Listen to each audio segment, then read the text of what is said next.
Sir एक minute, हमारे लिए काकू बहुत इम्पोर्टेंट है और ये सब कुछ पॉसिबल नहीं होता उनके बिना, इसीलिए ये शॉप का नाम हमने उनके नाम पे रखा है।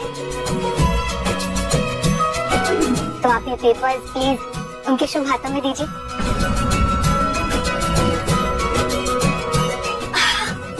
नहीं नहीं नहीं ठीक है काकू, तेजस आपका बेटा है, आपका हक है ये। आइए प्लीज आइए, शर्माइए मत। Congratulations. Thank you thank you. लो तेजस, बहुत बहुत बधाई। बाबा हमें तुम्हें ये रखना।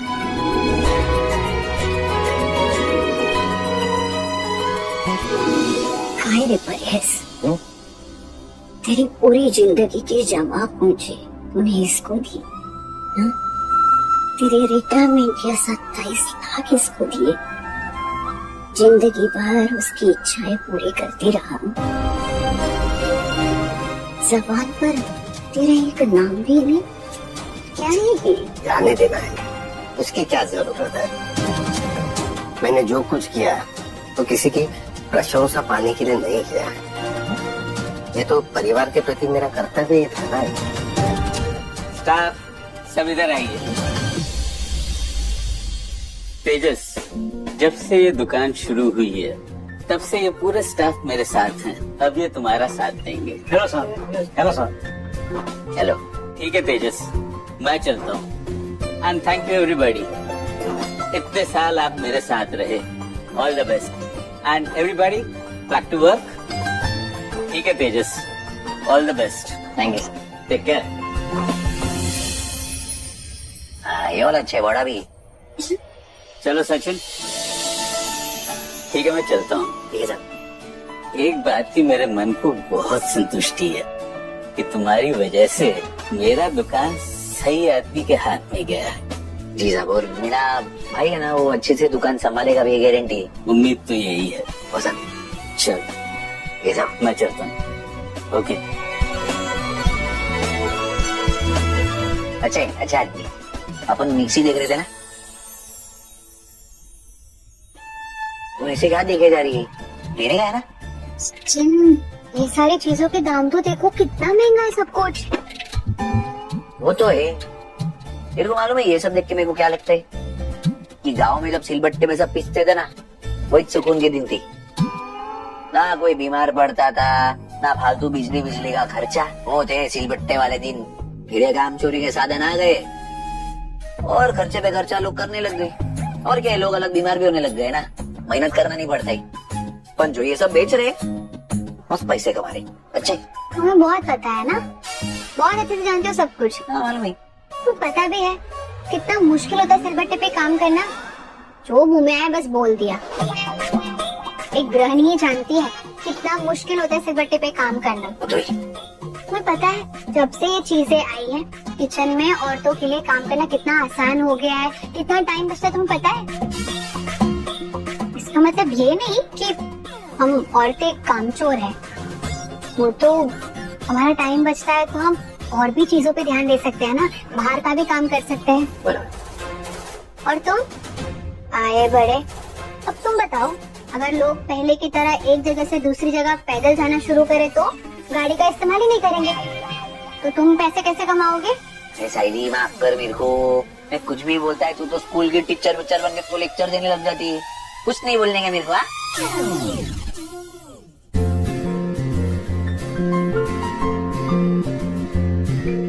आंटी, इस सेक्शन में हमारे सारे 5 स्टार रेटेड प्रोडक्ट्स हैं। What are you looking for? कायगो सुन भाई, तेरी समधन कुछ खरीदेगी भी कि सबको हाथ लगा लगा के कल्टे मारेगी? हाँ सासू भाई जरा रुकिए ना, थांबा। वो खरीदेगी भी और अच्छा खासा सामान खरीदेगी, इसीलिए तो मैंने जोर दे के इनको बुलाया यहाँ। सेंट्रलाइज एसी है जो सीलिंग पे फिट हो जाए और पूरे रूम को अच्छे से ठंडा कर दे। कौन सा आंटी? तेजस, उसके लिए फॉल सीलिंग या पीओपी की तो जरूरत नहीं लगेगी ना? वो सीलिंग की हाइट पे डिपेंड करता है, आप टेंशन मत लीजिए, हमारे पास लोग हैं, वो फिगर आउट कर लेंगे। अमेजिंग, तो सेंट्रलाइज एसी बुक कर दो। ठीक है आंटी, वैसे वो 1.5 लाख का है। दैट्स कम्प्लीटली ओके, क्वालिटी अच्छी है तो कोई इशू नहीं है। अगो भाई, देखो देखो सासू भाई, 1.5 लाख का एसी खरीद रही है। अच्छा है ना, मेरे पोते का पहले दिन ही व्यापार बढ़ेगा। अच्छी बात है, लेने तो उसको, मैंने कहा था ना। Yes sir. मैम के लिए एक सेंट्रलाइज एसी बुक कर दीजिए, उसका बिल बना दीजिए और मैम को वारंटी समझा दीजिएगा। मैं आता हूँ, मेक श्योर सब अच्छे से हो। हाँ ठीक है सर। मैम चलिए मैडम। चलिए।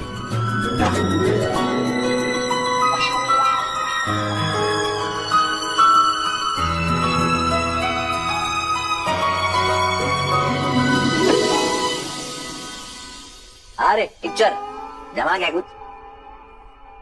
मैं ये सोच रही थी कि ये वाला लेते हैं, इसका दाम भी कम है और इसका रंग भी सुंदर है, मस्ती। और इसमें पता है 3 साल की गारंटी भी है। क्या बात है, 3 साल?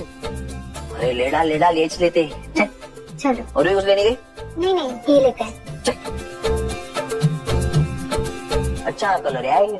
है ना, हाँ मस्त आइटम है। मुझे भी अच्छा लगा ये। थम थम थम थम, ये काइंडलेस तू क्या लेके आई है तू? बस ये तो 5,000 का भी नहीं है। रिया की मॉम ने कितने का एसी खरीदा है पता है? अगर पर लिया तो इसी दुकान से ना। नहीं पर क्या है ना, ये सामान नहीं दिखती है जी। सामान पे लगा हुआ जो भाव का स्टिकर है ना, स्टिकर वो देखती है। इसको लगता है कि कोई अमीर लड़की अगर पहले बोनी करेगी ना तो इस दुकान की बोनी होगी, वरना दुकान की बोनी नहीं होगी, है ना? क्यों? मैंने ऐसा सोचा भी तो उसमें गलत क्या सोचा? अरे समदन जी जैसी अमीर इंसान अगर पहली बिक्री करेगी तो शुभ ही होगा ना, अच्छा ही है। पहली बिक्री दुकान की अच्छी होनी चाहिए, बड़ी होनी चाहिए। नहीं तो ये फूल माला बनाने वाली के हाथों से कोई बिक्री होगी तो क्या वो फलेगी?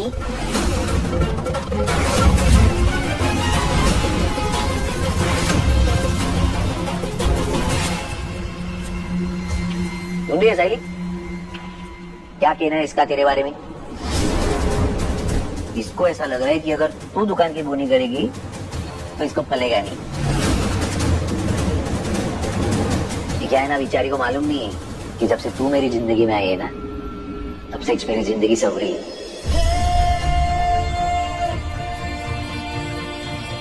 चाहेला तेरे आने के पहले ना मैं टूटी हुई सड़क था, पर जब से तू मेरी जिंदगी में आई है, आई सही कह रही है, पहला बिल आंटी का ही बनेगा। आंटी आइए। Please stop. Excuse me. जाना मीमड़ी।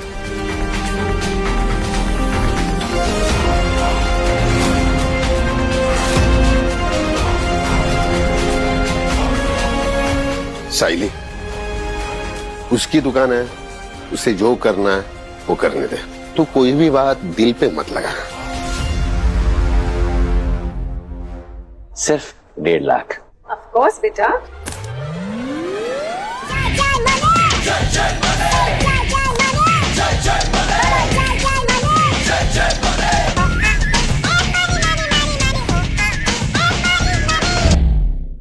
Thank you. मैं आपको बिल दे देता हूँ। रोशनी, ये तुम्हारा शगुन का लिफाफा। आंटी इसकी क्या जरूरत है? बेटा शगुन का है, मना नहीं करते, रख लो। ले लो। Thank you. अरे काय झालं सायली? अरे छोड़ ना, काय को अपना मुंह कद्दू के माफिक फुला के रखी। और मेरे को एक बात बता, तू यही आइटम पे को खरीदी? वो प्रिया, तुमने क्या खरीदा? देखो ना बनी, मैंने हेयर स्ट्रेटनर लिया। वो क्या है ना, कोई भी न्यू शॉप की ओपनिंग होती है ना तो हमें हमेशा कुछ ना कुछ लेना चाहिए, और फिर ये तो हमारी घर की शॉप है इसलिए मैंने ये ले लिया। ये आपके लिए। मैं बहुत खुश हूँ समदन जी, आप कितनी अच्छी और बड़े दिल वाली हो।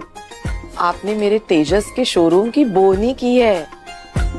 मुझे यकीन है तेजस का बिजनेस बहुत सक्सेसफुल रहेगा।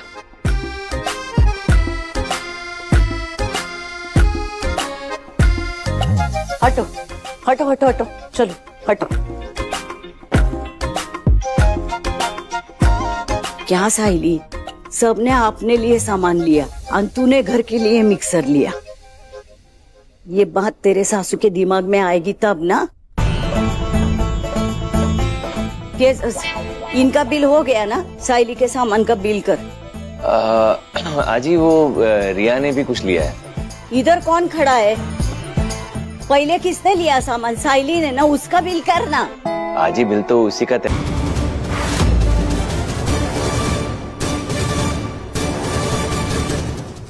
क्या बोला, वापस बोल।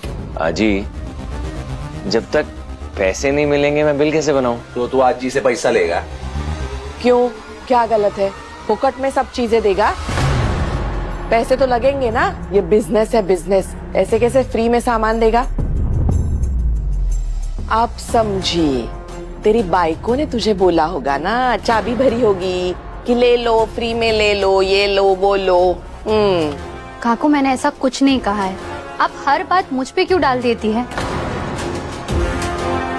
काकू अगर इस दुकान में कोई भी सामान फ्री में भी मिलता ना, फिर भी मैं उसके पैसे देती।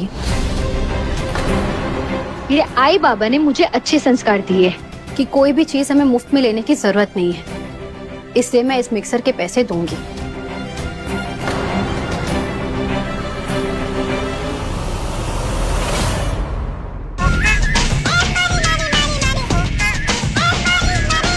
देख देख देख, आंखें फाड़ के देख, परत से पैसा निकाल रही है। हर कोई इंसान ना तेरी तरह फुकटिया नहीं रहते। और वैसे भी मेरी बाइक को है ना साइली, तेरे पहले से बिजनेस कर रही है, समझ लगे? ये तेजस, इसे ही तेरी पहली भौनी मानना। मेरी बाकी की दो बहुएं साइली घर की गृह लक्ष्मी है, इनसे पहली भौनी होगी ना तो तेरी खूब तरक्की होगी। हाँ, और तेरे को मालूम है ना, मेरी साइली है ना, उसका डायरेक्ट भगवान से कनेक्शन है। बरोबर। वो जो अपने हाथों से फूलों की मालाएं बनाती है ना, सीधे भगवान के गले में पड़ती है। इसीलिए मैं कह रही हूँ, साइली के पास से पैसे लेगा, तेरे धंधे में बरकत आएगी। ले, अनगल्ले में डाल।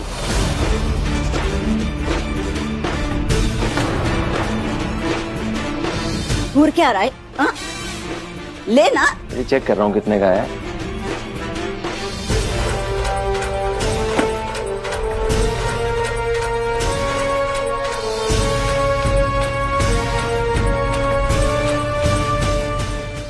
चलिए समधन जी, मैं चलती। नमस्ते। धन्यवाद। Bye mom. बाय बेटा।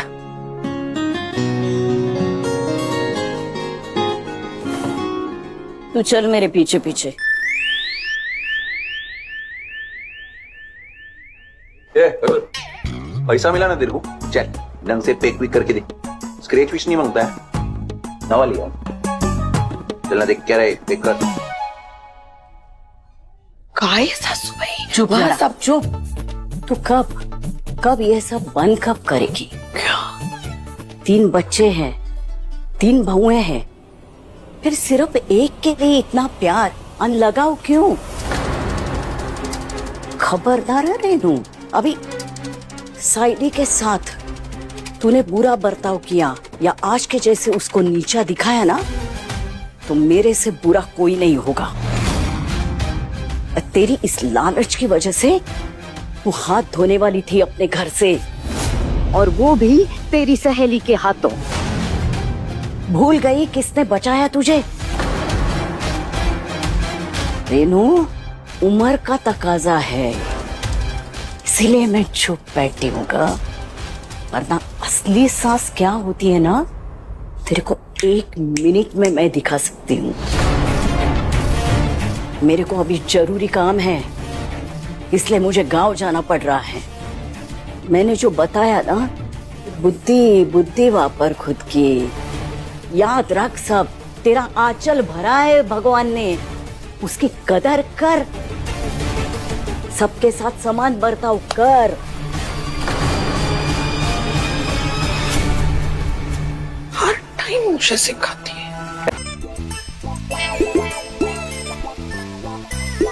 अरे वाह रेनू, तेजस के दुकान से लिया? क्या प्राइस है? क्या तेजस मुझसे पैसे थोड़ी लेगा? अच्छा, तो ये स्पेशल ऑफर घर में सिर्फ तुम्हारे लिए है, बाकियों के लिए नहीं है? उनसे पैसे क्यों लिया? परेश, तुम्हें मेरी खुशी हजम नहीं होती ना? हाँ।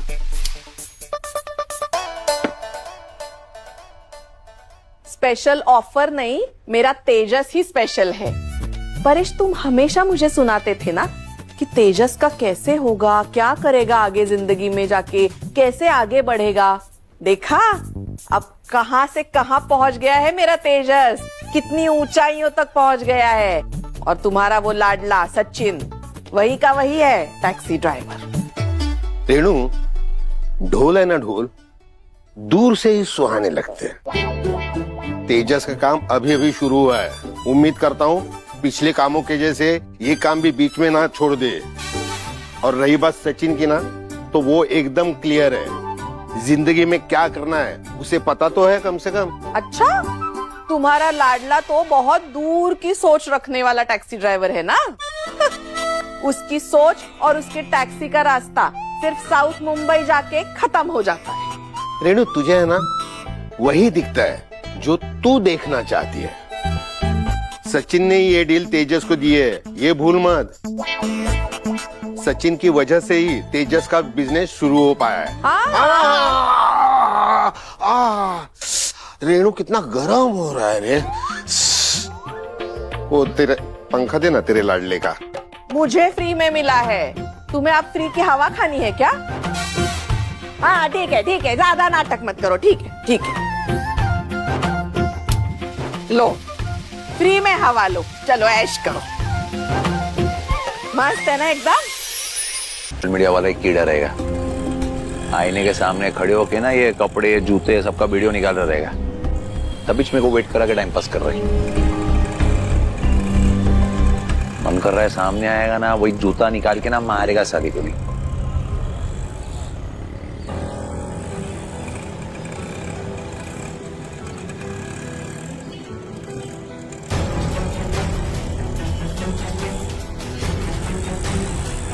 हेलो, हाँ साहब, तुम वो टैक्सी बुक किए थे ना, मैं आ गए। मेरे को रुकने का है कि मैं जाऊं? ठीक है साहब, मैं रुकते हैं। सचिन, साइली तू इधर? मैं यहाँ फूलों की डिलीवरी करने आई थी। तुम यहाँ क्या कर रहे हो? तू अपना डिलीवरी करने आई है और मैं अपना डिलीवरी उठाने आई। यही कस्टमर का इंतजार वेट कर रही। सचिन, जब तुम्हें सवारी ऐसे इंतजार करवाती है ना, मुझे बिल्कुल अच्छा नहीं लगता। सच बोलेगा तो अच्छा मेरे को भी नहीं लगता है। मन करता है ना उसके मुंह पे राइड कैंसिल मार के निकलने का, तो अभी क्या कर सकती। हर काम धंधे में कुछ ना कुछ सह के लेना पड़ता है। अभी यहाँ पे ये सह के लेना पड़ रही, सह लेंगे और क्या। पर अगर मेरे ऊपर रहता ना साइली, तो मैं ये सब सह के नहीं लेता। पर अभी वक्त ऐसा है जिधर मैं ग्राहक भी जाने दे नहीं सकते, तो इसलिए चुपचाप चुमड़ी में सह के ले रहे और क्या। सचिन, जब तक तुम्हारी सवारी नहीं आती, चलो ना हम चाय पीने जाते हैं। बहुत दिनों से हम कहीं बाहर भी नहीं गए ना। आइडिया तो तेरा एक नंबर है, चल सकते। चल, एक मिनट। तू तो फुल व्हील का डिलीवरी करने आई थी ना सहेली, तेरा काम भी लेट हो जाएगा। और उतने में अगर वो सवारी इधर आ गया और देखा कि गाड़ी खड़ी है पण ड्राइवर गायब है, फालतू में राइड बीट कैंसिल हो जाएगा, मेरा नुकसान हो जाएगा। क्या करें? मैं तो भूल ही गई थी कि मुझे भी माला डिलीवरी करने जाना है, पर ये चाय उधार रही। हाँ, अरे हो मेरी भाई को उधार है पक्का। एक मिनट सही। हेलो, किधर है? हाँ साहब, मैं इधर ही चाहिए। किधर है तुम? साहब ये बस स्टॉप है ना, जिधर ये 50% डिस्काउंट का एड वेड लगा है, उसके सामने ही चाहिए साहब, सफेद गाड़ी। हाँ, काली शर्ट में खड़े नहीं। चाइला कब से रुका रही। चलिए वो आता ही रहेगा। एक काम कर, तू जा अपना फुल व्हील का डिलीवरी कर ले, क्योंकि अभी कस्टमर भी आ जाएगा ना, तो मैं भी अपना सवारी लेके जाते। सचिन, समय के साथ सब ठीक हो जाएगा। तुम बस ईमानदारी से अपना काम करो। माहिती है मला मेरी बायको ईमानदारी से ही कर रही नहीं। जा।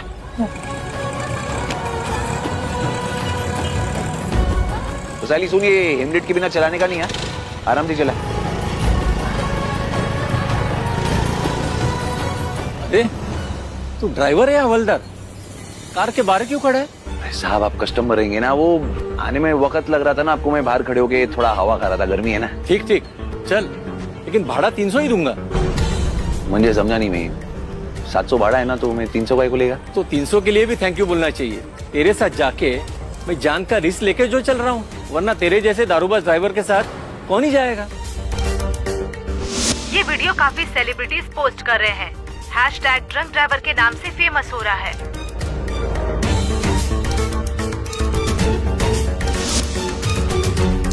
खुद ही सोच, तेरे साथ जाते अगर रास्ते में पुलिस ने पकड़ लिया तो मैं भी वायरल हो जाऊंगा ना।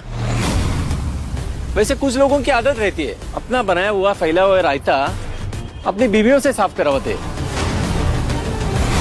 तूने भी बढ़िया विक्टिम कार्ड का पत्ता फेंका। जितना रायता फैला था लगा नहीं था इतना जल्दी साफ होगा। मुझे भी सिखाना, पहले क्राइम करो फिर खुद ही विक्टिम बन जाओ। कैसे किया ये सब? बड़ा इंटरेस्टिंग है।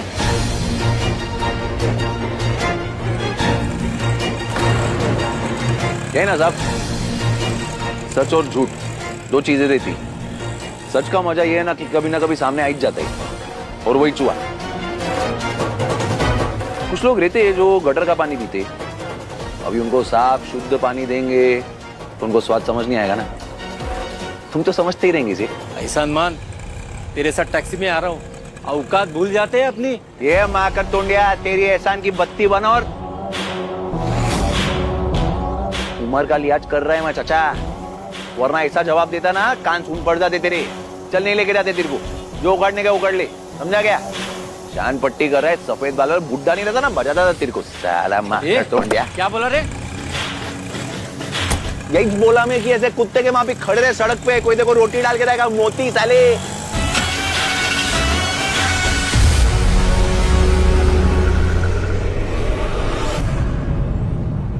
अभी के लिए मुझे सचिन को अकेले ही रहने देना चाहिए, ये ठीक होगा।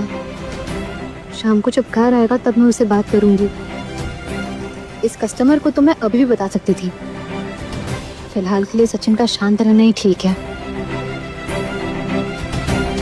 हिम्मत मत हारना सचिन, सब ठीक हो जाएगा।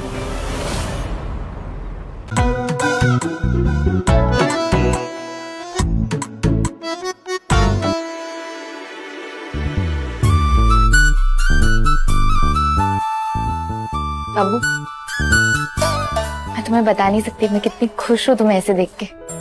मैं तुम्हें हमेशा से ऐसा बिजनेस करते हुए देखना चाहती थी। तुम्हें पता है ना बाबू कि मेरे सक्सेस का मंत्र कौन है? तुम हो मेरा लकी चांद। आज मैं जहां भी हूँ तुम्हारी वजह से। बाबू तुम देखना, हम इसे ऐसा ग्रो करेंगे कि पूरे मुंबई के top and popular home appliances और इलेक्ट्रॉनिक्स के शोरूम के लिस्ट में आने लगेंगे। पूरी मुंबई हमारे शोरूम को जानेगी और इसके बारे में बातें करेगी। इस सिंगल शॉप से मल्टीपल शोरूम तक बिजनेस डेवलप करेंगे हम। फिर मुंबई क्या, पूरे इंडिया में हमारी ब्रांचेस होंगी। परफेक्ट। और तुम्हें पता है इसका प्लान मैंने बना लिया है। उसके लिए बहुत सारे चेंजेस करने पड़ेंगे और उसकी शुरुआत होगी अब। Excuse me. जी सर। स्टाफ मीटिंग बुलाइए। Okay sir. स्टाफ मीटिंग है? अच्छा हाँ, नया नया ऑनर है, हो सकता है बोनस देने के लिए बुला रहा होगा, है ना? नया बिजनेस खुशी है ना? है? चलो चलो चलो चलो चलो जल्दी चलो। आप लोगों ने यहाँ बहुत काम कर लिया। सर आश्रम जल्दी बंद होगा, हम लोग कल काम पे आए। नहीं, ना ही आप लोगों की यहाँ पर जरूरत है और ना ही आप लोग यहाँ पर कल से काम करने आएंगे। सर हम यहाँ कई सालों से काम कर रहे हैं। वही तो प्रॉब्लम है, आप लोग सब बहुत ओल्ड और इनएफिशिएंट हैं। वो आप लोगों के साथ मैं बिजनेस को आगे नहीं बढ़ा सकता। मैंने देखे हैं सारे सेल्स रिकॉर्ड, हाईली इनएफिशिएंट। इतने सालों में आप लोगों ने कर क्या लिया है जो आप लोग अब कर लोगे?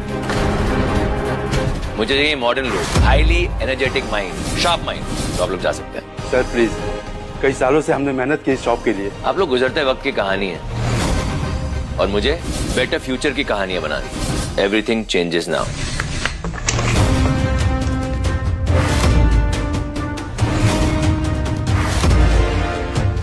Afternoon sir. आफ्टरनून।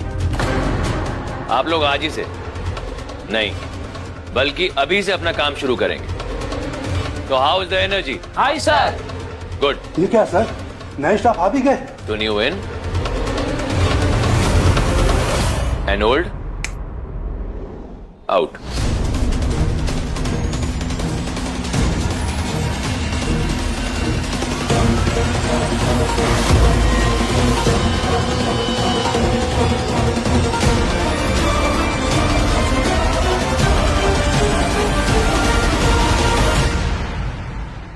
देखा क्या क्या इसने, इससे तो पुराना ओनर अच्छा था।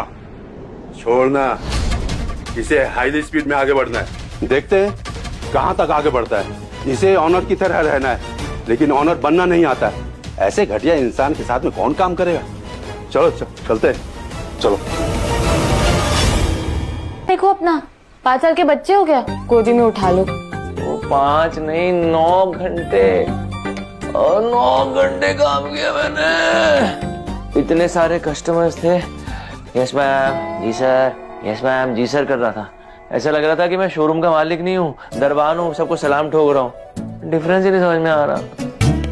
तेजस, आज तुम्हारा पहला दिन था और आज ही ये हाल। वो क्या करूँ, इतने साल बाद काम किया है ना, इसलिए ऐसे हो रहा है। ऐसा लग रहा था कि बॉडी ने दिमाग के स्टेशन में FIR रजिस्टर कर दिया।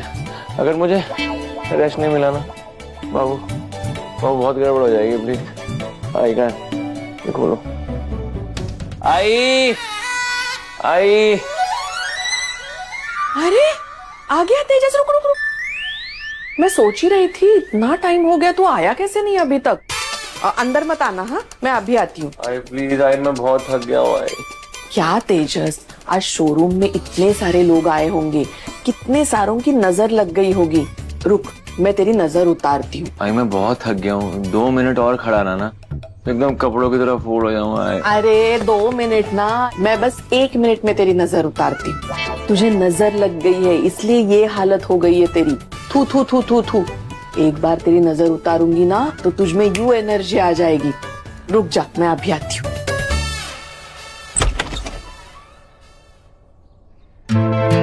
अरे तेजस, काम अभी खत्म हुआ? हो बाबा। क्या हुआ? तू वहां बाहर क्यों खड़ा है? अंदर आ जाना। परेश रुको रुको, मैंने ही उसे वहां रुकने के लिए बोला है। नजर उतार रही हूँ तेजस की।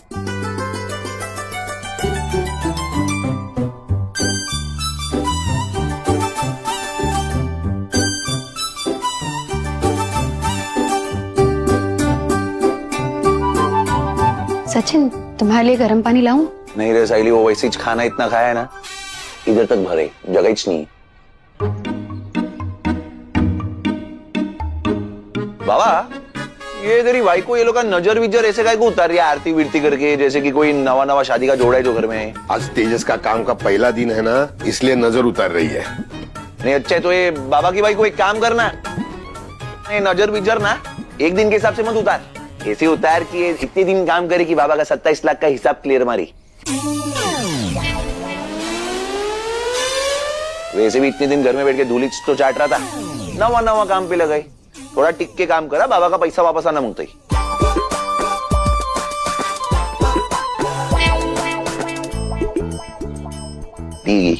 काकू, हम घर में कदम नहीं रखे कि इसने शुरू कर दिया। छोड़ ना रोशनी, तुझे पता है ना वो कहावत, जब हाथी रास्ते पे चलता है तो 100 कुत्ते भौंकते हैं, लेकिन हम ध्यान नहीं देते कुत्तों पर।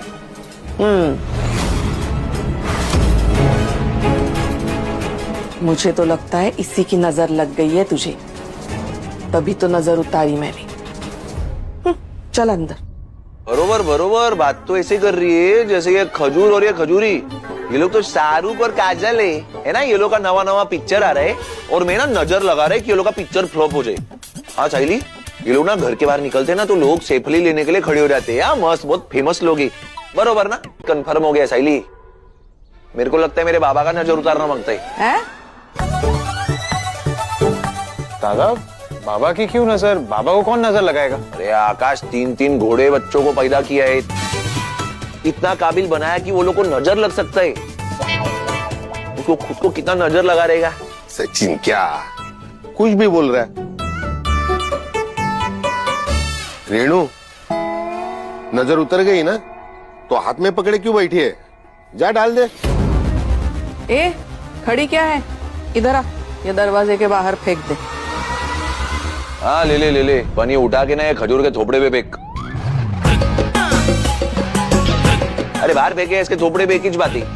वैसे भी इसको बहुत नजर लगा था ना, ये तीखी तीखी मिर्च जिसके मगज पे गिरेगी ना तो ये ठंडा ठंडा कुल कुल हो जाएगा। बरोबर ना बाबा? मेरे बाप तू चुप बैठ ना।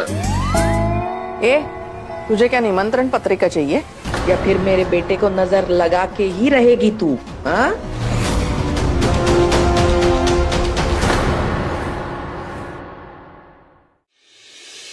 खजूर बाहर निकल। हम क्यों छोड़ेंगे वो, हम तो यही रहेंगे। मैं दरवाजा तोड़ डालेगा, बता रहा है, खोल। ओ कौन है? बाबू तुम सो जाओ, मैं देखती हूँ। क्या है? तेजस थक गया, उसे सोने दो शांति से। मैं भी बहुत थका है, साइली भी बहुत थकी है, हम लोग का सोने का बारी, उसको बाहर बुला। आजी और काका ने जो तय कर लिया वो तुम जानती हो ना, बिना किसी सवाल जवाब के उसका पालन करते। नमस्कार। विजयनगर में गंगू नाम का व्यक्ति रहते था। उसके बारे में कहा जाता था कि वह बड़ा ही मनुष्य, और जो सुबह सुबह उसकी शक्ल देख ले उसे खाना भी नसीब नहीं होता। धीरे धीरे यह बात पूरे विजयनगर में फैल गई और महाराज कृष्णदेवराय को भी इसके बारे में पता चला। उन्होंने सोचा कि उनके राज्य में इस तरह के मनुष्य व्यक्ति का रहना उचित नहीं है, किंतु राजा बहुत न्यायप्रिय थे। उन्होंने सोचा कि पहले वो यह देखना कहते हैं कि इस बात में कितनी सच्चाई है। राजा ने अपने सेनापति को आदेश दिया कि गंगू को उनके सामने लाया जाए। सैनिकों ने गंगू को राजा ने अपनी सेनापति को आदेश दिया कि गंगू को उनको सामने लाया जाए। सैनिकों ने गंगू को महाराज कृष्णदेवराय के समक्ष पेश किया। महाराज कृष्णदेवराय जिस कमरे में सोते थे उसी में गंगू के लिए भी बिस्तर लगवाया। और सुबह जब राजा सोकर उठे तो उन्होंने सबसे पहले गंगू का चेहरा देखा। कुछ देर बाद अचानक कार्य आ जाने के कारण राजा को राजमहल से बाहर जाना पड़ा, और उस दिन वो इतने व्यस्त रहे कि उन्होंने खाना भी नसीब नहीं हुआ। राजा कृष्णदेवराय को यह यकीन हो गया यह सब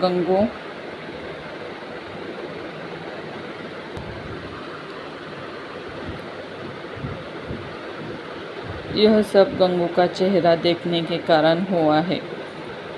राजा ने सोचा, जब इस व्यक्ति के कारण मुझे भोजन नसीब नहीं हुआ तो शहर के दूसरे लोगों के साथ क्या होता होगा।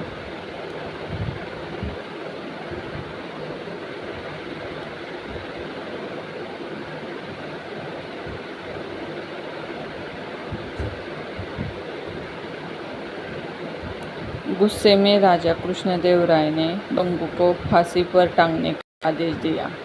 यह बात पूरे राज्य में फैल गई कि कल गंगू को फांसी दी जाएगी। जब यह बात तेनालीराम को पता चली तो वो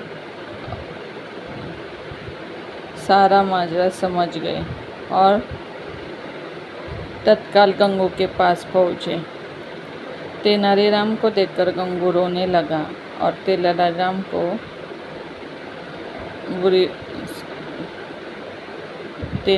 को पूरी बात बतलाई।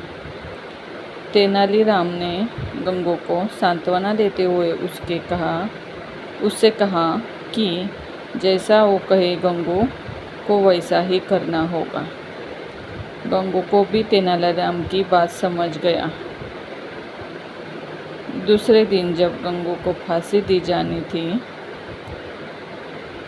तभी गंगू से उसकी अंतिम इच्छा पूछी गई। गंगू बोला, मुझे महाराज से मिलकर कुछ बतलाना है। यह मेरी अंतिम इच्छा है। सैनिकों ने महाराज कृष्णदेवराय से गंगू की अंतिम इच्छा बतलाई। महाराज कृष्णदेवराय गंगू की अंतिम इच्छा पूर्ति के लिए उसके पास गए और बोले, बतलाओ गंगू, तुम्हें क्या बतलाना है? गंगू बोला, महाराज, इस राज्य में एक व्यक्ति मुझसे भी ज़्यादा मनुष्य है।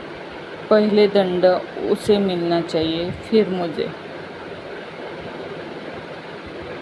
महाराज कृष्णदेवराय ने बड़े आश्चर्य से गंगू से पूछा, गंगू, बतलाओ वह मनुष्य व्यक्ति कौन है? गंगू बोला, महाराज, वह मनुष्य व्यक्ति कोई और नहीं बल्कि इस राज्य का राजा अर्थात आप खुद हैं।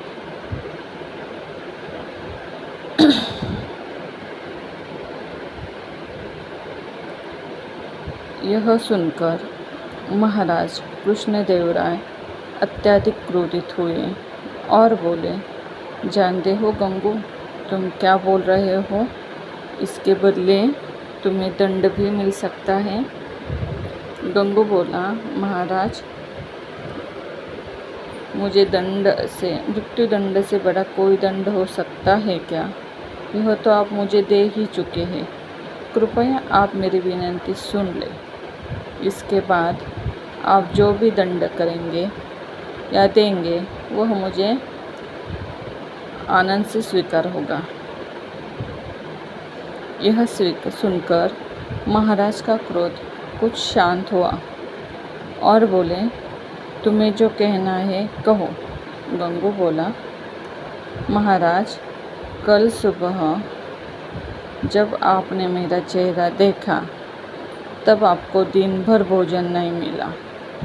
तब आपने मुझे मनहूस समझकर मृत्युदंड दे दिया। ठीक उसी समय कल सुबह मैंने भी आपका चेहरा देखा था और मुझे फांसी की सज़ा मिल गई। मतलब आप मुझसे भी ज़्यादा मनुष्य हुए। महाराज कृष्णदेवराय को पूरी बात समझ आ गई। उन्होंने अपने निर्णय पर पछतावा हो रहा था। उन्होंने तत्काल गंगू की फांसी की सज़ा माफ़ कर दी। गंगू को अपने पास बुलाकर पूछा, गंगू, यह विचार तुम्हारे मन में कैसे आया? गंगू बोला, मुझे तेलारी नाम ने यह सब करने की सलाह दी थी। महाराज कृष्णदेवराय ने गंगू को बहुत सारा धन देकर विदा किया और तेनालीराम को बुलाकर उसका धन्यवाद दिया कि उनके कारण एक निर्दोष की जान बच गई और महाराज के हाथ से एक बहुत बड़ा पाप होने से बचा।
एक समय की बात है। एक विशाल जंगल में एक चौड़ी नदी बहती थी।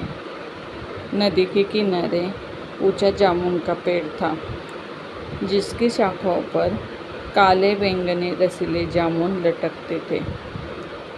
इस पेड़ पर एक समझदार बंदर रहता था। जिसका नाम था चिंटू। चिंटू न सिर्फ चतुर था बल्कि उसकी आंखों में एक खास चमक थी जो उसके बुद्धिमानी को दर्शाती थी। वो हर दिन जामुन खाता था, नदी के किनारे बैठकर मछलियों को देखता और अपने दिन का आनंद लेता था। लेकिन उस नदी में एक मगरमच्छ रहता था जिसका नाम था भोलू। भोलू दिखने में भोला भाला था, लेकिन उसका मन लालच और चालबाजी से भरा था। चिंटू और भोलू की दोस्ती का आरंभ। एक दिन भोलू ने चिंटू को पेड़ की सबसे ऊंची डाल पर बैठे हुए देखा। चिंटू एक जामुन तोड़कर बड़े मज़े से खा रहा था। भोलू की आंखों में लालच की चमक आ गई। उसने सोचा, अगर मैं इस बंदर से दोस्ती कर लूँ तो रोज़ मुझे जामुन मिलेंगे। उसने चिंटू को आवाज़ लगाई, ए बंदर भाई, तुम्हारा नाम क्या है? मैं तुम्हारा दोस्त बनना चाहता हूँ। चिंटू ने नीचे देखा और हंसते हुए कहा, मेरा नाम चिंटू हो और तुम कौन हो? नदी के राजा। भोलू ने मुस्कुराते हुए जवाब दिया, मैं भोलू हूँ, इस नदी का मगरमच्छ। चलो दोस्ती करते हैं। तुम मुझे जामुन दो और मैं तुम्हें नदी के उस पार की सैर कराऊंगा। चिंटू को भोलू की बातों में कुछ शक हुआ। उसने सोचा, यह पंचतंत्र की कहानी जैसा लग रहा है, जहाँ चालाकी और धोखा छिपा होता है। फिर भी उसने भोलू को परखने के लिए एक जामुन नीचे फेंक दिया। भोलू ने उसे खाया और ज़ोर से तारीफ की, वह ऐसा स्वादिष्ट जामुन मैंने कभी नहीं खाया। तुम सच में मेरे दोस्त बनने के लायक हो। इस तरह उनकी दोस्ती शुरू हुई। हर दिन चिंटू भोलू को जामुन देता और भोलू उसे अपने पीठ पर बिठाकर नदी के उस पार ले जाता। वहाँ चिंटू को नए नए फल, रंग बिरंगे पक्षी और जंगल की खूबसूरती देखने को मिलती। लेकिन चिंटू हमेशा सतर्क रहता था, क्योंकि उसे पता था कि पंचतंत्र की कहानी में दोस्ती के पीछे अक्सर कोई न कोई चाल होती है। ऐसे ही कई दिन बीत गए। एक दिन भोलू की पत्नी, जिसका नाम गंगा था, उसने पूछा, ये जामुन तुम हर दिन कहाँ से लाते हो? भोलू ने सारी बात बताई कि कैसे वह चिंटू से जामुन लेता है। गंगा की आंखों में लालच की आग भड़क उठी। उसने कहा, अगर यह बंदर इतने मीठे जामुन खाता है तो उसका दिल कितना स्वादिष्ट होगा। इससे मेरे लिए पकड़ लाओ। भोलू पहले तो हिचकिचाया। उसने कहा, गंगा, यह पंचतंत्र कहानी का हिस्सा हो सकता है। चिंटू मेरा दोस्त है, उसे मारना ठीक नहीं। लेकिन गंगा ने उसे बार बार उकसाया, अगर तुम मुझसे प्यार करते हो तो उसका दिल लाओ। आखिरकार भोलू गंगा की बातों में आ गया। अगले दिन भोलू चिंटू के पास गया और बोला, दोस्त, आज मेरी पत्नी गंगा तुमसे मिलना चाहती है। वह तुम्हारे लिए खास मछली पकाएगी। मेरे पीठ पर बैठो, मैं तुम्हें अपने घर ले चलता हूँ। चिंटू को भोलू की आवाज़ में कुछ अजीब सा लगा। चिंटू को भोलू की आवाज़ में कुछ अजीब सा लगा। उसने सोचा, यह पंचतंत्र की कहानी का ट्विस्ट हो सकता है। फिर भी भोलू की पीठ पर बैठ गया। जैसे वो नदी के बीच पहुंचा, भोलू ने हंसते हुए कहा, चिंटू, सच तो यह है कि मेरी पत्नी तुम्हारा दिल खाना चाहती है। अब तुम बच नहीं सकते।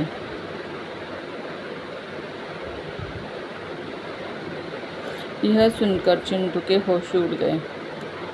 नदी का पानी ठंडा था, और भोलू के दांत उसकी पीठ के पास चमक रहे थे।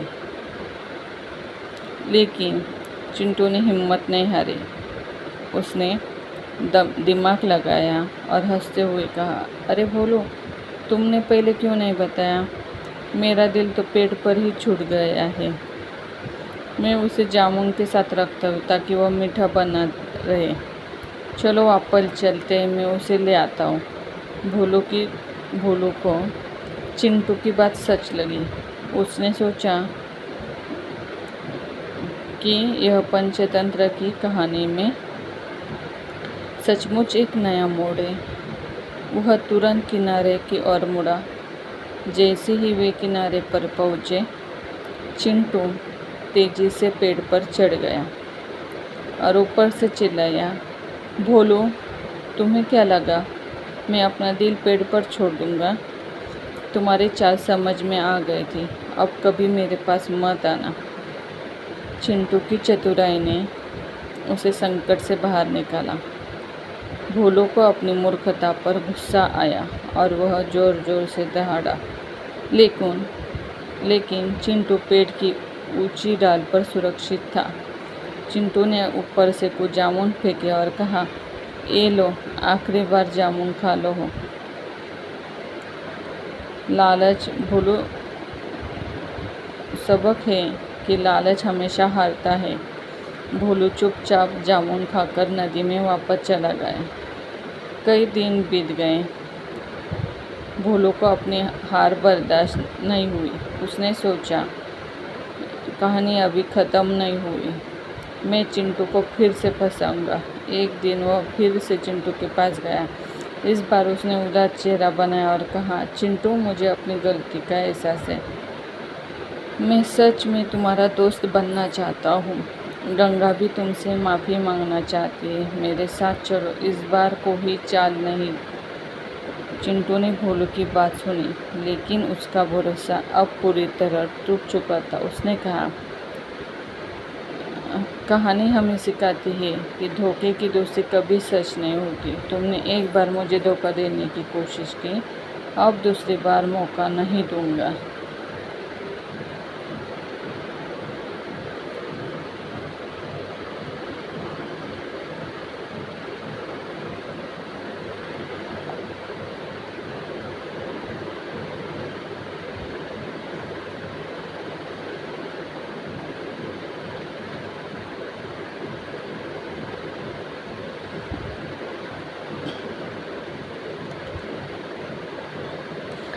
अश्वत्थामा के गुरु द्रोणाचार्य और कृपि के पुत्र थे। उनका जन्म एक ब्राह्मण परिवार में हुआ, लेकिन उनकी पहचान एक शक्तिशाली योद्धा के रूप में बनी। महाभारत के कुरुक्षेत्र युद्ध में उन्होंने कौरवों की ओर से लड़ते हुए अपनी वीरता दिखाई, लेकिन जब पांडवों ने छल से उनके पिता द्रोण की हत्या की तो अश्वत्थामा के मन में बदले की आग भड़क गई। युद्ध के अंतिम दिनों में उन्होंने रात के अंधेरों में पांडवों के शिविर पर हमला किया और द्रौपदी के 5 पुत्रों उप पांडवों की हत्या कर दी। इस क्रूर कृत्य से भगवान कृष्ण क्रोधित हो गए।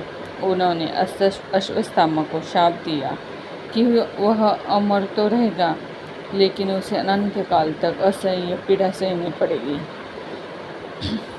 श्री कृष्ण ने उसे माथे की मणि छीन ली, जिसके कारण उसका घाव कभी नहीं भरता। कहते हैं अश्वत्थामा आज भी जंगलों और सुनसान स्थानों में भटकते हैं। 7